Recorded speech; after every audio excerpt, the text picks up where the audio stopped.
You have successfully formatted and published your ebook. Congratulations! I am so proud of you. Now it is time to take our ebook and reformat it into a beautiful paperback. I am Lady V, and I have designed a step-by-step course taking you through all the process of taking your ebook, transforming it into a paperback, and uploading it to Amazon. I'm going to hold your hand through every step, and we're going to do this together. Welcome back to the Writer's Workshop. Let's get started.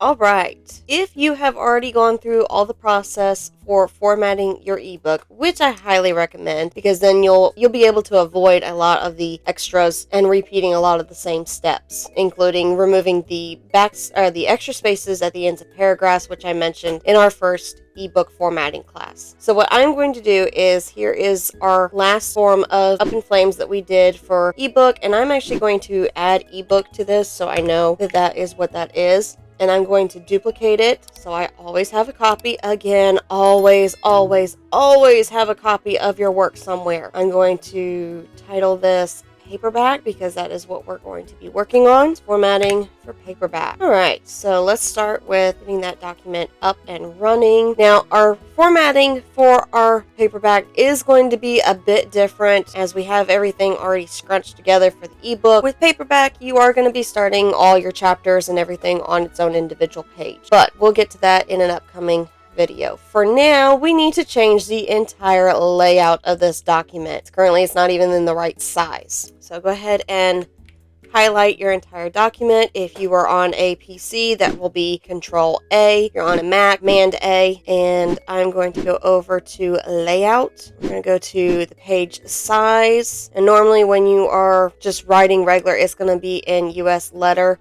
Unfortunately, I do not want that in, so I'm actually going to go over to margins because I can also access the page setup here. If you don't know what size you want your book to be, go to KDP. You can definitely pull up different sizes that you're allowed to have your book in with KDP. So I'm going to do KDP print sizing. You have different options here. Of course, the largest one is going to be your 6x9 is the most popular version. However, I tend to go with a 5x8 instead of a 5.5 by 8.5. I like the size of 5x8. It's perfect for me. It fits in every bag that I own. But just take a few minutes. If you haven't already familiarized yourself with this information, take the time to read through all the hot topics for printing your book. Make sure you watch a few of their tutorials and then come back and get ready to format your book. However, I know that I'm going with a 5x8, so I'm going to go ahead and change my size.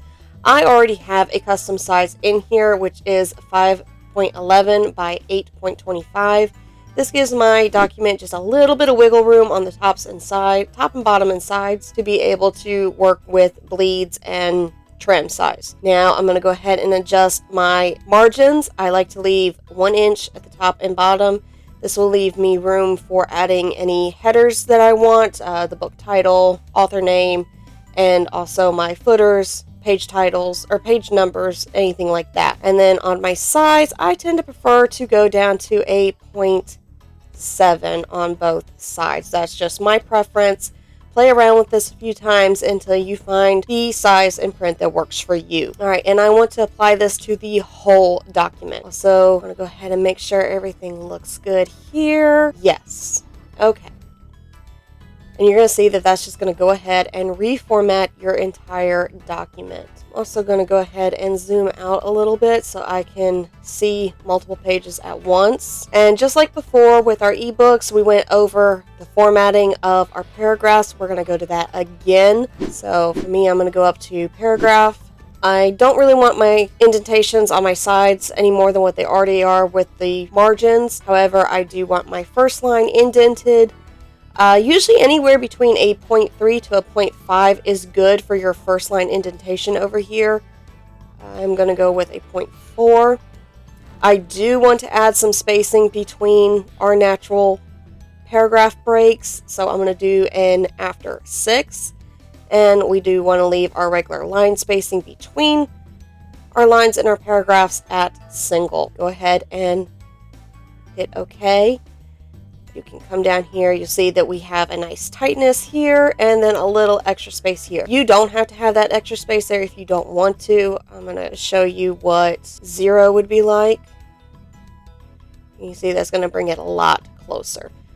Again, that is personal choice. I tend to have quite a few readers who have eyesight problems and are older, so I like to just kind of make my books look a little bit more pleasing to my general audience. So once that is done, the next thing you're going to do is go ahead and go back to home, and we're going to justify the entire document. And you will notice, like over here, that's going to add some extra spaces. Don't worry, we're going to go through and clean up with indentations and hyphens later. But for right now, we're just going to go ahead and write justify. Now, the one thing that this does do is, unfortunately, anything that was centered, like our headers for our chapter titles and openings, are all going to be in line with our first line of our paragraphs. So we're going to have to go back through this entire document and remove everything that was centered back over and then back into the center again.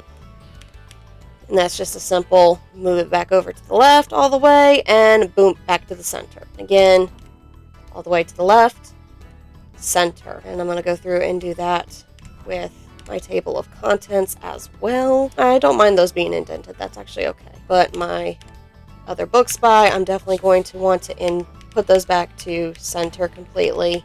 I just find that it looks better. So many books. Oh my goodness.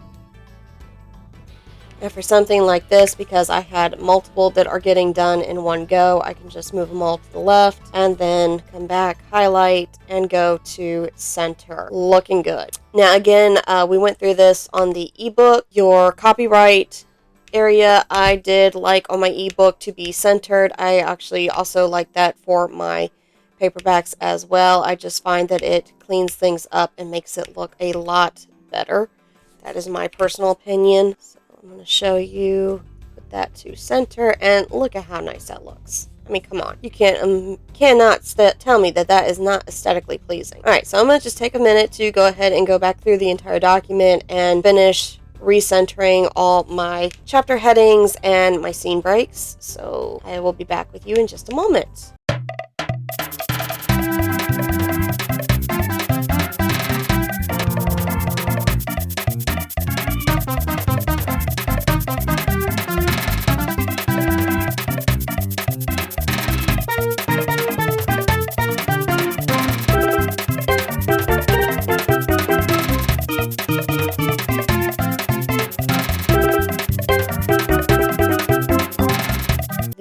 As centered as well, and we're just gonna highlight it all and boop.